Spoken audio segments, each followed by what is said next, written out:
Bonjour, bonjour. Alors ce mois-ci j'ai lu 9 livres. Alors j'ai commencé l'année en lisant le plus vieux livre de ma palle qui est là depuis 10 ans.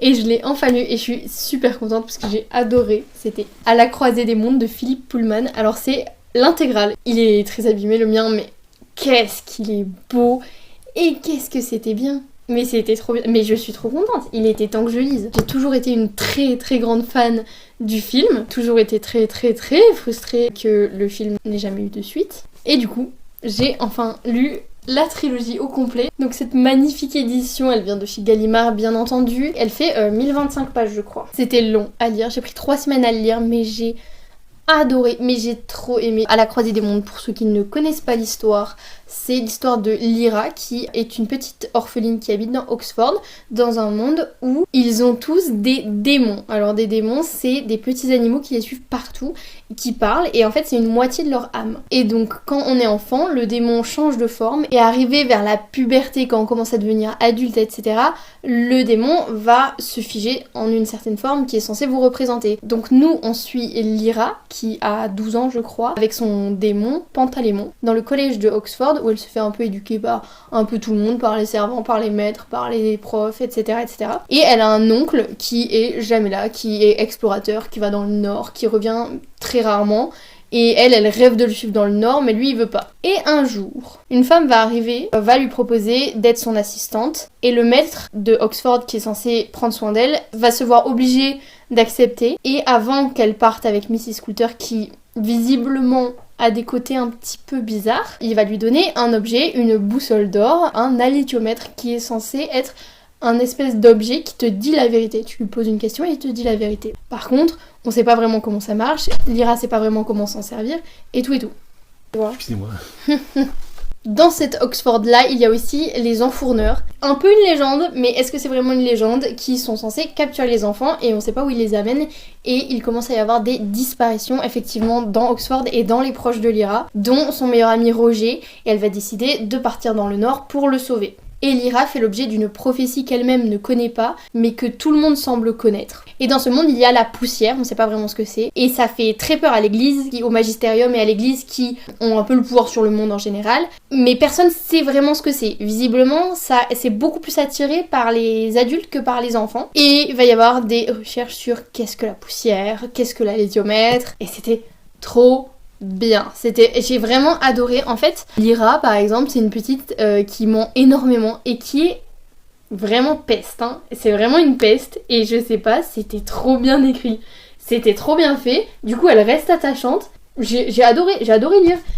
J'ai trouvé qu'il y avait quelques problèmes des fois dans la plume, mais rarement, enfin pas vraiment rarement, mais c'était très bien écrit et des fois on sentait que l'auteur il voulait trop appuyé sur un sentiment en mode regardez comme c'était intense le sentiment, quelque chose que j'ai vraiment énormément reproché à l'histoire sans fin, mais là c'est en 100 fois moins pire. Mais sinon c'était quand même vachement bien écrit parce que c'est quand même un univers complexe avec énormément de similitudes avec le nôtre, mais en même temps il y a énormément de choses différentes et c'est pas expliqué. Mais on le comprend quand même. Par exemple, les démons, il est relié à la personne, il parle, s'il meurt, la personne meurt, si la personne meurt, il meurt. Mais c'est des choses qui sont pas vraiment dites mot pour mot, genre c'est juste on le comprend.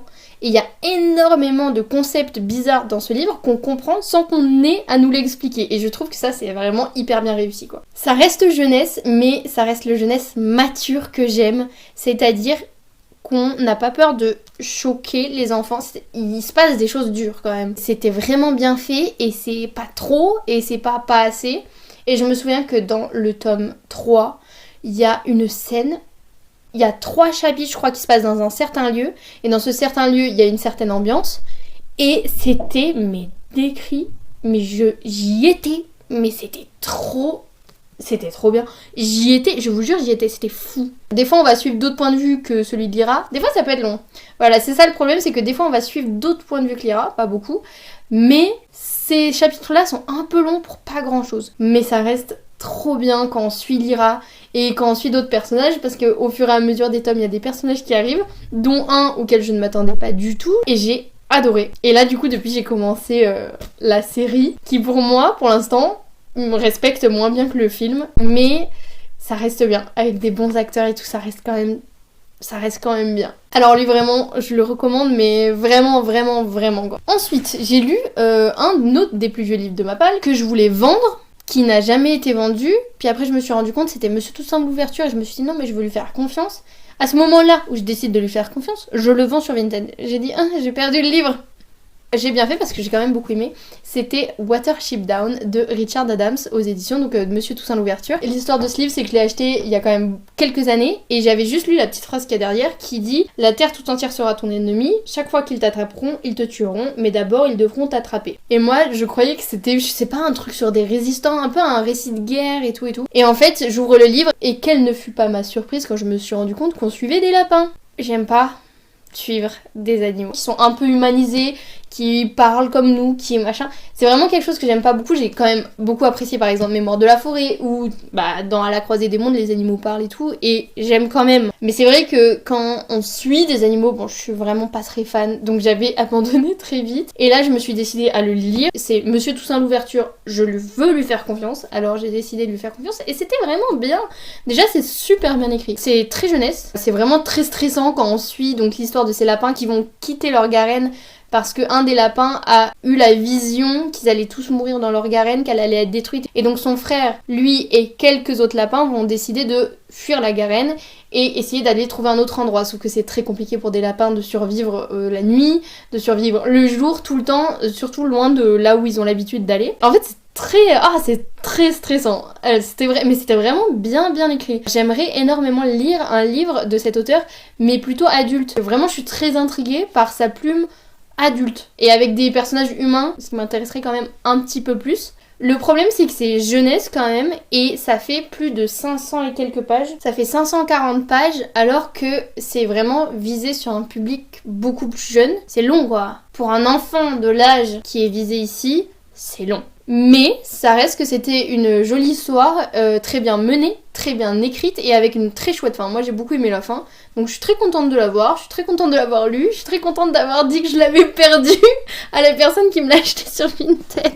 J'ai un peu honte, mais elle avait pas payé hein. Ensuite j'avais dit dans ma pile à lire du petit mois petite lecture que je lirais potentiellement pendant le challenge les chroniques de Spiderwick, mais j'ai fini Watership Down trop tôt pour le challenge, mais trop tard pour commencer un plus gros livre. Donc je me suis dit je vais m'avancer, je vais commencer à la saga des chroniques de Spiderwick. Sauf que je les ai tous lus. Il y avait 5 tomes de la saga principale et 2 tomes de Au-delà des mondes de Spiderwick. Et il y en a un 3e que je n'ai pas et je l'ai appris à mes dépens. Les chroniques de Spiderwick, ça parle de Jacob, son frère jumeau Simon, sa grande sœur Mallory et sa mère qui arrivent dans une nouvelle maison, un manoir un peu délabré en pleine forêt après la séparation de ses parents. Lui il est très en colère à cause de ça, il veut pas habiter ici, il voulait pas quitter son collège et puis ils vont arriver dans cette maison qui est vraiment bizarre, il y a des bruits bizarres dans les murs, ils vont trouver une pièce cachée au grenier et il va trouver un grimoire qui parle d'êtres magiques, de comment les voir, de leurs habitudes, de comment ils vivent et au début il va pas y croire mais il va tomber de très haut quand il va découvrir quelques petits êtres féeriques effectivement dans cette forêt et dans la maison. Et il va y avoir tous des problèmes à cause de ça parce que beaucoup d'êtres féeriques veulent récupérer ce grimoire pour avoir des informations sur d'autres êtres féeriques à qui ils veulent faire la guerre et ainsi de suite. J'ai vraiment beaucoup aimé. Moi j'étais trop fan du film quand j'étais petite aussi. Je l'ai vu mais tellement de fois comme La Boussole d'Or. Vraiment je l'ai vu tellement de fois. Je suis pas du tout déçue parce que déjà le film a été super bien adapté. Peut-être qu'ils sont un peu plus vieux dans les films que quand même dans les livres. Et il y a eu quelques coupes logiques, mais sinon c'était vraiment chouette. Les personnages, je trouve qu'ils étaient bien faits, malgré le fait que vraiment, chaque tome fait 130 pages et c'est tout. Ils font tous la même taille, même les spin-offs. Énormément d'illustrations. Ça a été écrit d'ailleurs par Holly Black et illustré par Tony Diterlizzi. Premier coup. Et j'adore les illustrations vraiment, je suis trop fan et j'ai aimé les personnages. Je trouvais que les sentiments de colère du Caleb, Jacob, Caleb, non mais aucun des deux. Jared, il s'appelle Jared. Et les sentiments décrits de Jared, je trouve ça vraiment beau. Les sentiments des frères jumeaux, de protection avec la grande sœur, enfin c'était très bien fait, vraiment très bien fait. Donc agréablement surprise. C'est très jeunesse, c'est très court, c'est très rapide à lire, c'est pour ça que j'ai pu tout lire finalement en 4 jours. Et la suite qui se passe avec d'autres protagonistes, donc il y a 3 tomes, c'est Au-delà du monde de Spiderwick. C'est bien aussi, franchement, c'est pas les mêmes personnages et les personnages je les aime moins, mais ils sont quand même bien faits. Pareil, ça reste dur, ça reste un peu mature, il y a des choses un peu choquantes, même pour l'âge visé, et c'est vraiment mature, c'est intéressant en fait à lire, même à 23 ans. Faut vraiment que j'achète le dernier tome, là ça va être ridicule franchement. Plus si j'achète pas le dernier tome, j'ai toute la saga. Et puis c'est tout pour ce petit update lecture, parce qu'en fait, au final, il y a un livre qui m'a duré 3 semaines, un livre qui m'a duré 1 semaine, et les autres ils m'ont duré... Non, le calcul est très mauvais. Le calcul est mauvais. Bref, entre un énorme pavé, une saga complète et un dernier gros livre, c'est assez rapide, mais je suis contente d'avoir lu tout ça, surtout que c'était 2 des plus vieux livres de ma part. Vraiment, je gère trop en ce moment, mais je gère trop ça. Voilà, j'espère que cette vidéo vous aura plu, et puis moi je vous fais plein de bisous. Bisous, bisous.